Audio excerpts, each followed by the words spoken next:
How did the dancing dictator Nicolás Maduro become so crazy while in power? We're gonna break down his psychology, so now let's get started. Imagining us people. To understand Nicolás Maduro, we first need to briefly understand Venezuela's fascinating recent history. Venezuela has about 17% of the world's oil reserves. They have more known oil than any single place on Earth. So much so you could practically suck the oil out of the ground with a straw. This is like Beverly Hillbillies fantasy oil. Oil, that is. Black gold.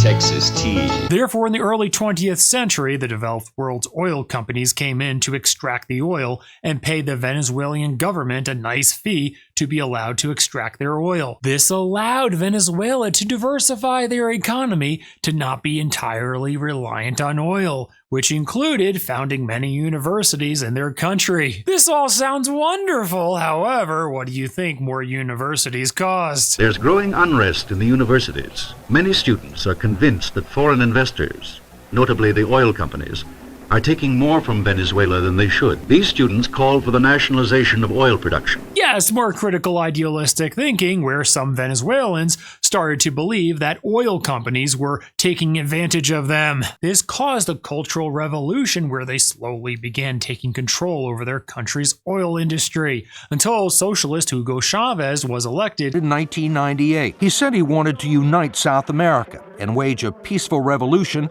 that would gradually shift the wealth of the country's $50 billion oil economy from the rich and well-to-do to the poor and desperate, where the oil industry was nearly completely nationalized. But the real trouble began when President Chavez moved to take control of PDVSA, the state-owned oil company which employs 40,000 people and provides 80% of Venezuela's export earnings. When Chavez replaced the oil company's top executives with political appointees, some of whom were radical Marxists, there was a management revolt. The big oil companies were then eventually kicked out of Venezuela, and Chavez decided to put all their economic eggs in their oil basket. However, since they lacked the technical expertise to extract the oil and then eventually sell the oil because of economic sanctions by the US and Europe due to humanitarian rights violations and corruption, Venezuela was not utilizing their natural resource very well at all. And Chavez went on to spend billions from the profits on social welfare programs for the poor. He subsidized food, improved the educational system, built an enviable healthcare system, and reduced poverty by more than half. With oil now as a sole pillar of their economy, the government began printing massive amounts of money to fund social programs. This worked out okay when oil prices were high, which meant all these programs would be impossible to sustain if oil prices fell. However, when Chavez died, oil prices coincidentally began to drop. And what do you think that caused? Right, since their economy was so dependent on oil, their economy collapsed. So in their desperate attempt to keep their economy afloat, the government just kept printing more and more money, where the exchange rate now is 25 quadrillion for $1. Although the government just keeps telling their people to just cross off zeros in their money, and the Venezuelan generals and the political allies of Maduro get a much more favorable exchange rate that keep them loyal to Maduro. So the true exchange rate is difficult to discern. Hyperinflation has made medicines and food that were once subsidized unaffordable for Venezuelans poor. The military, which got complete control of the food supply from Maduro in 2016, is reportedly profiting off this currency crisis. So for military generals and political allies of Maduro, the crisis has offered a lucrative opportunity which has helped Maduro stay in power. As you can tell, the country is just massively corrupt. Whenever an American was arrested, they would end up being used as leverage. And the country's murder rate has surpassed that of the most dangerous cities in the world. Although Maduro inherited Venezuela's declining economy when Chavez died, he certainly didn't do anything to improve the situation. Delta Force commandos seized Venezuela's president. Swift, precise, almost flawless. Long before Maduro and his wife were captured by the US in his Venezuela home and is now being prosecuted in New York City. If you can't do it in New York, you can't do it anywhere.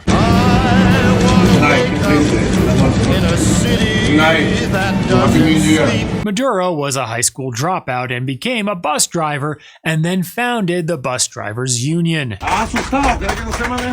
1986, Maduro traveled to Havana, Cuba, where he spent time at a political training program closely aligned with the Cuban revolutionary communist system. During this period, he was exposed to Marxist ideology and received instruction influenced by senior figures connected in Fidel Castro's political apparatus. This experience played a significant role in shaping the authoritarian and ideological framework that would later define his leadership style in Venezuela. When Hugo Chavez was imprisoned for his failed military coup in 1992, Maduro led the campaign for his release, while being helped by a young attorney named Cecilia Flores, who later became his wife. Due to Maduro's loyalty to Chavez, he rose through the political ranks, and due to his early ties to Cuba, he was Venezuela's bridge to the country. Chavez has supplied Cuba with Venezuelan oil at bargain basement prices, somewhere between $5 and $10 a barrel. Very good orator.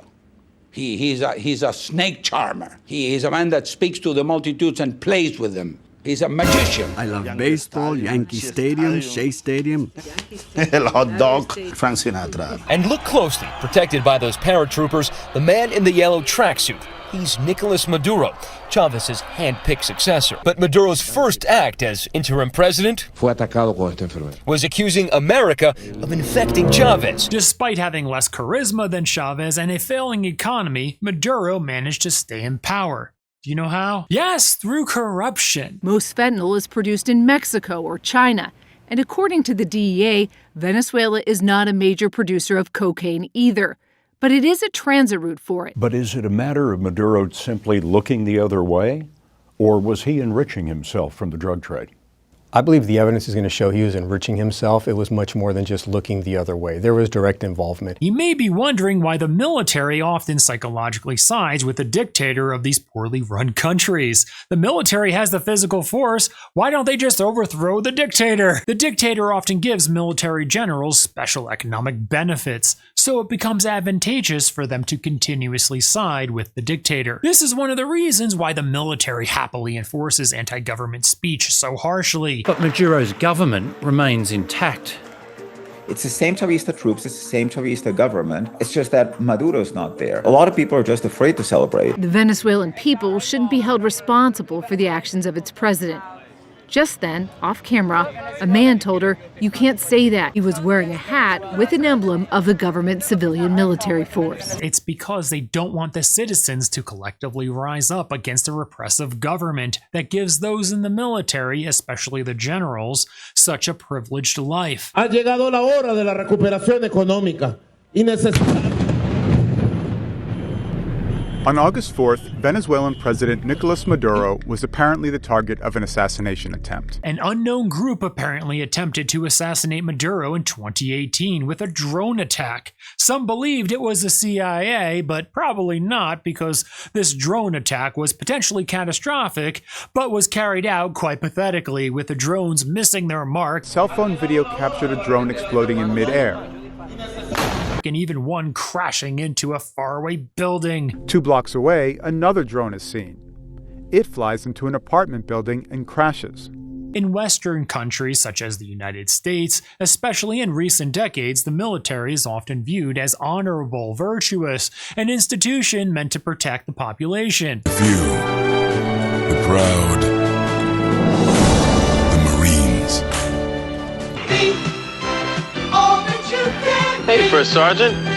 Good morning. You can do it in the army. However, in dictatorships that evolve into military states, the military is feared and is often an enforcement arm of the regime. Military generals not only often get kickbacks and privileges for their alignment with the regime, but they also know that if the government falls, they will face prosecution, jail, or even death. Armed groups reportedly arrested several other opposition leaders too. Therefore, anytime a grassroots charismatic leader starts to gain public support, the military would quickly move to suppress discredit discredit, arrest, exile, or eliminate that person before collective resistance can form in order to protect themselves, while also making the dictator feel they are extremely loyal. Venezuela's opposition leader, Maria Corina Machado, was arrested after leading a rally in the capital, Caracas.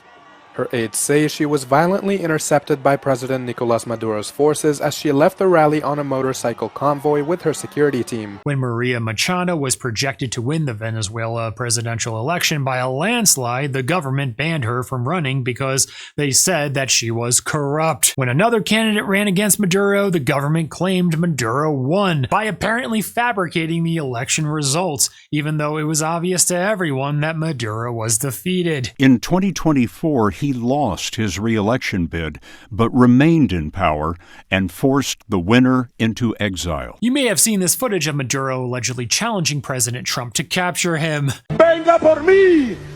Aquí lo espero en Miraflores. No se tarde en llegar, cobarde. Which may have given you a little chuckle, but unfortunately it was actually Maduro ranting ahead of the July 28th, 2024 election, where he was calling out his political opponent Gonzalez not challenging President Trump to capture him. Come to me here. I am waiting for you in Miraflores. Mr. Gonzalez Urrutia. Come to me, coward. Aquí lo espero en Miraflores. No se tarde en llegar, cobarde. However, Maduro was mostly dancing leading up to his capture. Venezuelan President Nicolás Maduro dancing to a remix of his own peace slogans. Power typically and unfortunately does not attract the healthiest personalities. It usually attracts the most psychologically hurt and hungry ones. Absolute authority, like with a dictator, attracts people who crave control, cannot tolerate opposition, need constant adoration and validation, and often interpret disagreement as betrayal. When someone like Nicolás Maduro reaches the very top as president, the political system does not correct him, but instead reorganizes itself around him, never pushing back against him. Truth becomes extremely dangerous and is something you definitely don't discuss. Loyalty is the valuable currency in a dictatorship, and survival in a dictatorship is just telling the dictator whatever they want to hear. Anyone who challenges the dictator is removed, silenced, eliminated, or replaced by loyalists, where reality checks become non-existent. What remains is a positive feedback loop where the dictator's psychological flaws inadvertently get amplified. It's because the dictator desperately needs to be corrected. However, no one dares to correct the dictator. People around him quickly realize that being a yes man or woman is the most advantageous strategy for survival and personal gain. However, when things become blatantly bad like it is in Venezuela, someone needs to be blamed because it can never be the dictator's fault. The blame is shifted down often to people in the government and are called traitors or conspirators. What means should be used against these traitors? You know the answer, he says after a pause. There is no other way than the sword. This partially explains why dictators are often known to act so ruthlessly to those within the ranks. Rumors and conspiracies get constructed internally to pin a clear scapegoat, who will take all the blame that they were the disloyal ones and sabotage the dictator. Most of the people, though reluctantly, do as they're told. One man, however, is clearly confused at his name being called. Me?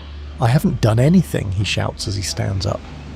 Saddam doesn't even bother to look at him. And you thought the passive-aggressive culture at your job was rough. Imagine working in a system where anything bad happens, and even if you were just quietly doing your own job, you can be blamed for secretly undermining the regime where you and your family's lives are suddenly at risk. Ali Fathi Alwash, Nafa Hussein Ali Al-Kuwaisi, سلطان الشاوي ما يكفيكم اللي بقى بالقاعة من لحزب البعث العربي الاشتراكي.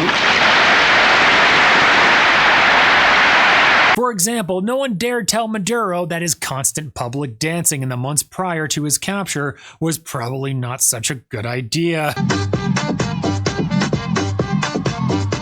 Why should Maduro take your threat seriously? He can do whatever he wants. Please. He can do whatever he wants. He's a violent guy. He gets up there and he tries to imitate my dance a little bit. This is why countries run by a dictatorship practically never correct their destructive actions, policies, and why it seems as if they never really understand how bad the problems are in their country. It is because they live and operate inside a closed feedback loop where bad news is filtered out, loyalty is rewarded over competence, and reality is treated as a threat. In this environment, failure is never interpreted as evidence of poor leadership, but is reinterpreted as sabotage, conspiracy, or foreign attack, allowing destructive policies to continue. It's low-key the definition of insanity, doing the same thing over and over and expecting a different result. The dictator is often led to believe that other people are sabotaging them, and that's why their policies are not working, instead of the fact that their policies just suck. For example, to solve their hyperinflation, they would need to rein in government spending, stop printing money to cover deficits, restore confidence in the currency, stop the corruption, and allow independent economic institutions to function. But doing that would require admitting past failure, cutting off corruption, and removing the very mechanisms that keep the regime in power. So instead of fixing the problem, the government doubles, triples, and quadruples down by constantly printing more money, imposes controls, blames enemies, and punishes dissent, further accelerating the collapse that they refuse to acknowledge. Also, life of a dictator is actually a scary thing. Do you know why? It's because they know their brutality can circle back to them, so they live in constant fear for their life. Political assassination is always very real from the public, those close to them, and even internationally from organizations like the CIA. Imagine living a life where in the back of your mind, you kind of always know that a lot of people want you gone. And it feels like the only thing that keeps you alive is corruption by giving those close to you kickbacks. A lot of people have the false perception that the dictator is all-powerful and untouchable. But that's not at all true. It sometimes happens where a few military generals come together to organize a military coup against the dictator. However, how would you feel talking about taking out the dictator? Right, you would probably be scared that you would be told on, resulting in you and your family's demise. I was the one behind the plot against the new president, the man says. It was me who tried getting others to join in. But it's a lie. Nothing of what he admits on stage is true. To save his family, Muhi lies about his own and his fellow party members' involvement in the plot to overthrow Saddam's new regime. Also, it's important to note that everyone who works for the dictator is scared they will be called a traitor, and that fear and that perceived loyalty is what holds the system together, causing those around the dictator to become ultimate butt kissers. This is why in dictatorships you often see over-the-top displays of affection towards the dictator. You may be wondering if the dictator knows that those are fake displays of affection. What do you think? I would say mostly no, they don't know. Endless scenes of unrestrained grieving. It's because most of the people who interact with them act fake towards them, so they just believe that's the norm. Also, since many dictators are narcissists or become narcissistic over time, they are especially poor at detecting insincerity. And his impulsive behavior has led opponents to question his mental competence. Even a psychiatrist who is a close friend of Chavez says he has authoritarian and narcissistic tendencies. There are people who have suggested that you are somewhat loco. Narcissists rely on constant external validation, interpret admiration as proof of loyalty, and often lack the emotional attunement needed to distinguish genuine respect from strategic flattery, which allows fake devotion to feel real and reinforces the dictator's distorted sense of reality. For example, we saw how insincere flattery worked on Chris Watts during his interrogation. That's because you're a good person, and I think that she started on the path to leave the marriage. Okay? It's ironic that we're talking about you and Nikki. I think that she was the one who started on that path first. What do you think about that? Since Chris is a huge narcissist, he isn't capable of seeing things from Shanann's perspective, therefore feels a lot of self-pity. Graham knows this and is pushing that button. A full-blown narcissist is actually very easily manipulated. Their blind spots are massive. Additionally, the dictators such as Maduro, likely knows that there's some people out there that are disingenuous, so they become hypersensitive to anyone who even appears disingenuous. This produces chronic paranoia, obsessive suspicion, and an ever-shrinking circle of trust. Therefore, governance becomes more about their survival, control, and constantly on the lookout for perceived threats. This chronic paranoia that they live with for years can actually cause them to go crazy, where they begin to lose touch with reality, thinking threats are everywhere. This paranoia often progresses and compounds throughout the years, which is why as a dictator ages, they become more paranoid, not less. You may be wondering, why would someone want to become dictator then? It's because for certain psychologically wounded personalities, power promises something nothing else ever has. Total control, absolute validation, grandiosity of feeling special, immunity from consequences, and the illusion of safety. For someone driven by insecurity, fear, or a need for dominance, being a dictator gives them the illusion of being loved by many, even though it almost always eventually turns into a prison of paranoia and fear. Now in the comments, what do you think should happen to Maduro? Let everyone know in the comments below. Subscribe for more, and if you want exclusive content and channel perks, hit that join button now below, because your support makes all of this possible. With Maduro being captured, I'm a little torn between the two, right? Because on the one hand, it's obvious that Maduro was quite a bad guy and bad for the people of his country and hurting a lot of people. On the other hand, it sets a very interesting and possibly bad precedent that this is what can just go on now, where if you don't like the leader of a country, just go in and take the leader and then claim that you now run the country. So you kind of wonder if this is what's going to be going on with other adversary countries of the United States. Now, they're just going to do that, and that's going to become the norm now. I don't know, maybe it's a more efficient, better way of going about it. Instead of fighting a whole bunch of people and causing a whole bunch of death, you just go capture one person. It's kind of like capture the flag, and now you claim you run the country. See you next time.